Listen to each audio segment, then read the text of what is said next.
Les migrants étaient installés depuis 10 jours dans le bâtiment Cap 44.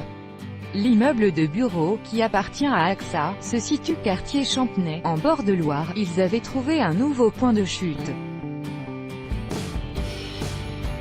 Près de 150 migrants ont été expulsés, ce mardi, du bâtiment Cap 44 qu'ils occupaient illégalement depuis le 18 juin dernier. Les forces de l'ordre sont arrivées vers 14h30 pour procéder à l'évacuation, qui s'est déroulée dans le calme. Des entreprises sont ensuite intervenues pour sécuriser les portes et fenêtres du bâtiment désaffecté appartenant à l'assureur AXA. Cet immeuble de bureaux de 5 étages se situe entre la Loire et la carrière Misery, où se déroule actuellement l'événement municipal, Complètement Nantes.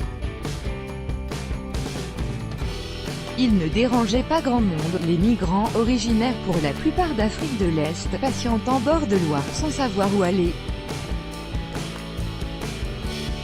Ils vivaient ici dans le plus grand dénuement mais au moins ils avaient un abri, déplore un membre du collectif Soutien Migrants Nantes. Le bâtiment était vide, il ne dérangeait pas grand monde.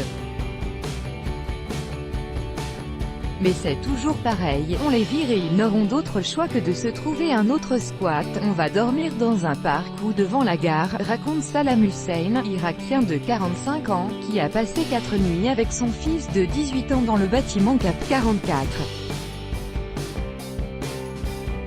On est en France depuis 2 mois. On n'a plus d'argent.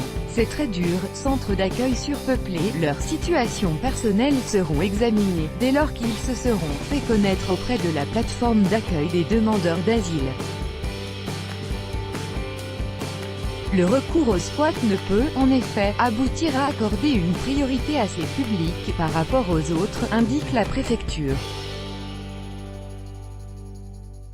Cette nouvelle expulsion intervient alors que la situation des migrants inquiète de plus en plus à Nantes.